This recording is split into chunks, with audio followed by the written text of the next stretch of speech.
Hello everyone.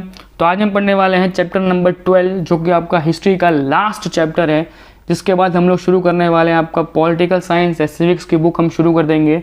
आज का chapter जो है उसको हम क्या नाम देंगे, उसको नाम दिया गया है building paintings and the books. मतलब सबसे सिंपल चैप्टर है, इतना कुछ इंपॉर्टेंट चैप्टर नहीं है आपका, क्योंकि हम लोगों ने कहीं ना कहीं आपको इन चैप्टर्स के बारे में ऑलरेडी पहले मैं आपको बहुत पहले से फर्स्ट चैप्टर से हम लोगों ने 11 चैप्टर तक में इन सब के बारे में डिटेल्स में डिस्कशन कर लिया है।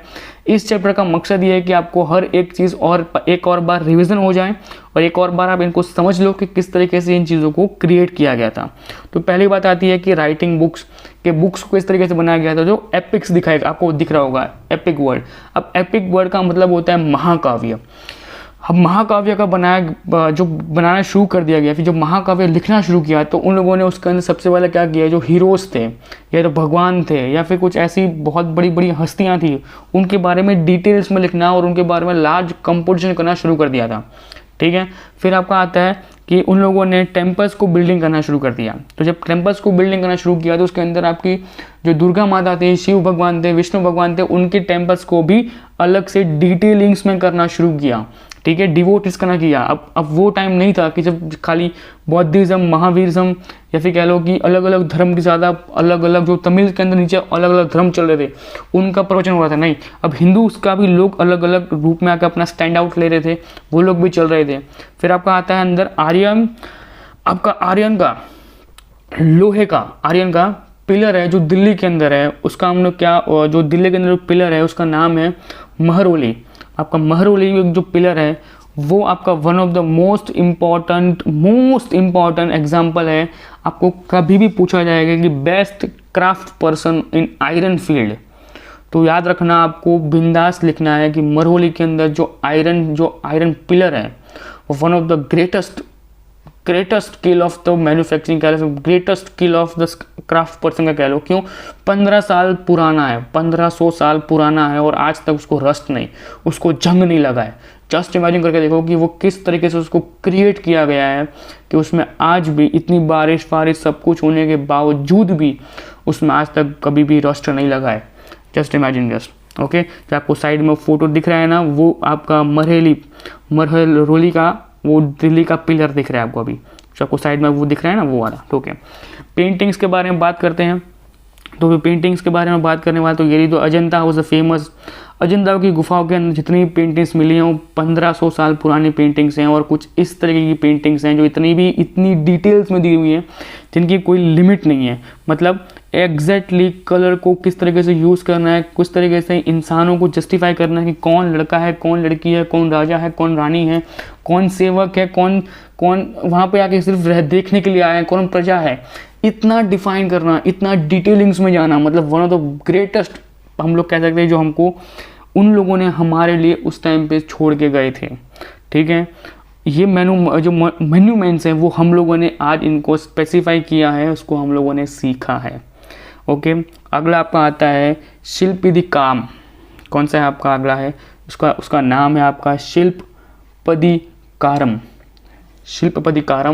ये आपका, इसका मीनिंग क्या होता है, ये है ना ऐसा इंसान था या फिर ये ऐसी चीज़ें थी जिसको हम लोग इल्गो ने इसको कंपोज किया था। ये तमिल के अंदर 1800 साल पहले लिखा गया था। इसके अंदर क्या था पता है, स्टोरी है एक व्यापारी की और उसकी पत्नी की, बस इतना याद रखो। और वो स्टोरी कहाँ पे है, तो कनिंग की है।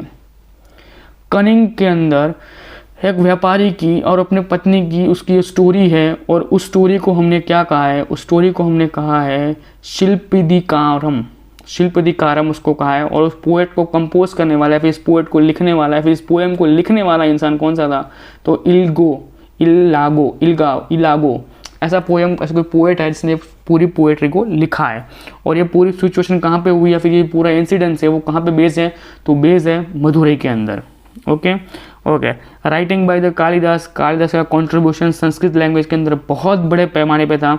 आपको अंदर दिख रहा होगा कि उसने बहुत बड़े 4-5 जो नाम उसमें लिखे हुए संस्कृत के हैवी नाम लिखे हुए हैं जो उसके मोस्ट पॉपुलर नाम हैं।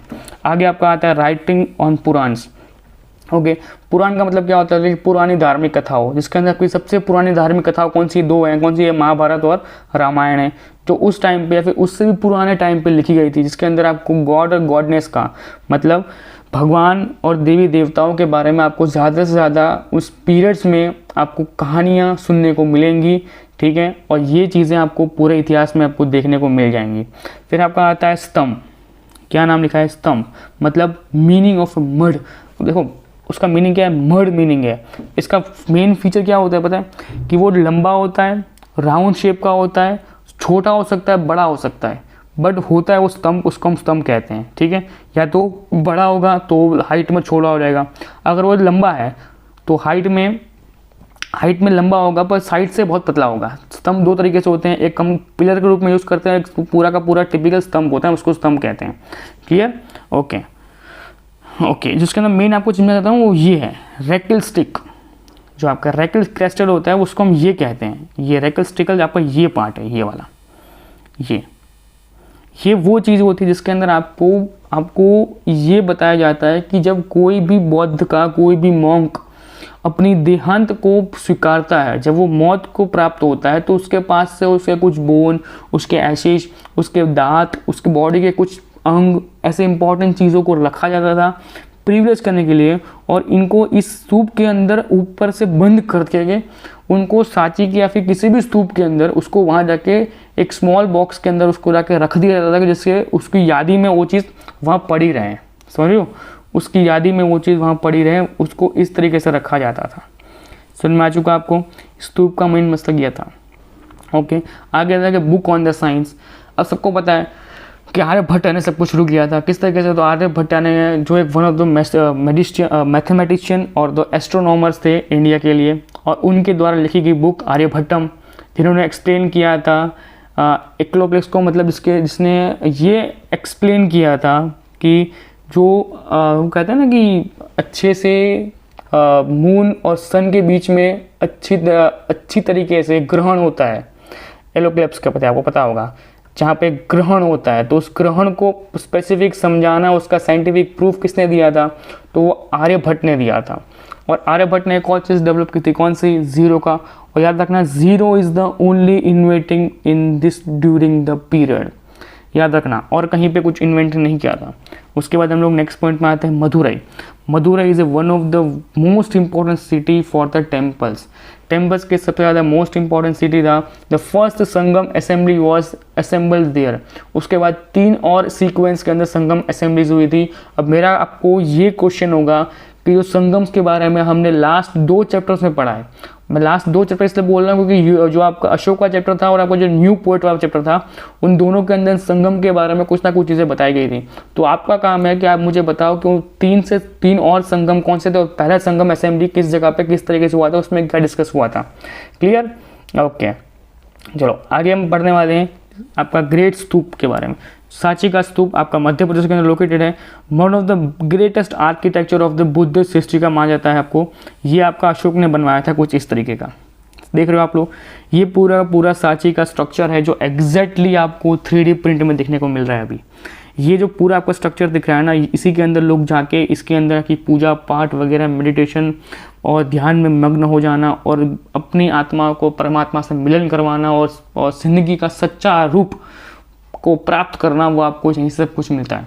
तो मैं चुका है, मैं भी कहीं ना कहीं बनता जा रहा हूँ बुद्धिज़्म वाला, ठीक है। ओके, चलो छोड़ो उसी है।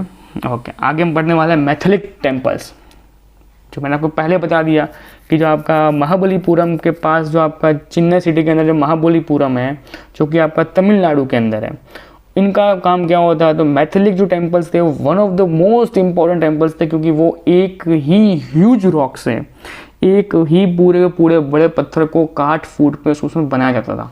याद रखो कि ये इस तरीके का रिमार्केबल, या कह लो इतनी बेस्ट आर्किटेक्चर कह सकते हैं हम इसको, कह सकते हैं। क्यों? जस्ट इमेजिन करके देखो आप लोग, जस्ट इमेजिन करके देखो इस चीज़ को आप लोग अभी, कि अगर इस पूरे पत्थर को बनाते समय अगर छोटी सी भी गलती हो जाए तो उस पूरे पत्थर को हटा के फिर नया पत्थर लाना और उस नए पत्थर को फिर से काम करना और उस पत्थर में कोई गलती ना हो उसका ध्यान रखना, इसके अंदर पूरा लॉन्ग टाइम ऑफ पीरियड उसको चाहिए, नो चांस। पर जो आर्किटेक्ट बन के आता है ना, वो आर्किटेक्ट आज भी डेट में भी तुम नहीं कर सकते हो। ये मेरा चैलेंज है, इतना इस हद तक का एक्यूरेसी, समझ रहे हो। आज तो हमारे पास स्केल्स है, आज हमारे पास टेक्नोलॉजी, आज हमारे पास 3D प्रिंटिंग मशीन्स हैं कि हम लोग अगर सामने एक फ़ोटो रखें, वो उसकी हूबहू नकुल सामने आपको खड़ी कर देगा, वो भी यूजेबल। ऐसे नहीं कि ऐसे उसको यूज़ नहीं कर सकते हो, वो भी यूजेबल चीज़ उसको हम कर सकते हैं 3D प्रिंटिंग मशीन के द्वारा। तो जस्ट इमेजिन करो कि आज से सालों पहले मैथेलिक टेम्पल्स को क्रिएट किया गया था, एक बड़े से बड़े चट्टानों को काट के उसमें से मंदिर बनाना, मतलब वन ऑफ द ग्रेटेस्ट और one of the hardest task in this world जिसको मैंने पढ़ा आज तक। Okay, next.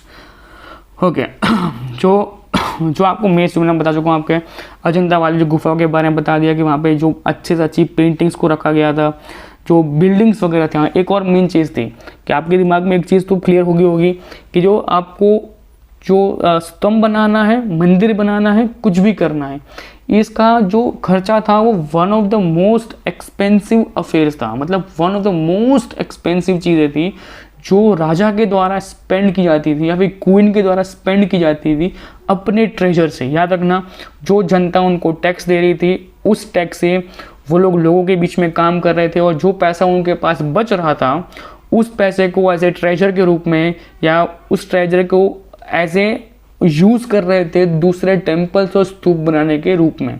Clear? Okay, next हम बात करने वाले हैं राइटर्स के बारे में।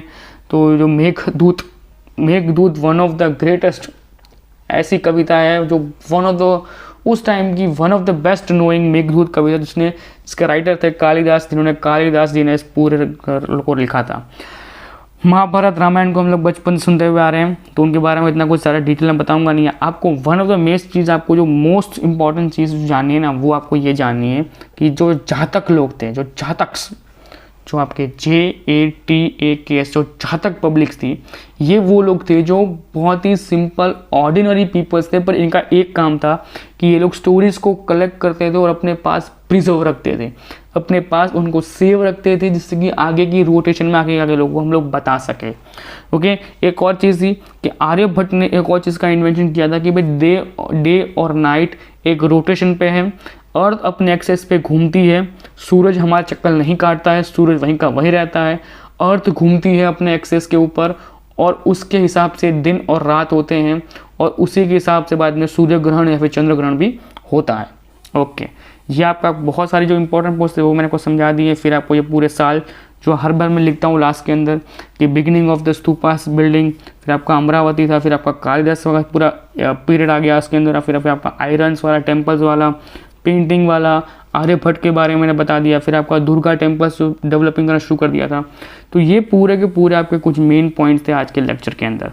ठीक है, आज का लेक्चर छोटा था क्योंकि आज का लेक्चर मैंने आपको पहले बताया ना कि हम लोगों ने ऑलरेडी इसके बारे में बहुत ज़्यादा डिटेल में डिस्कस कर लिया है।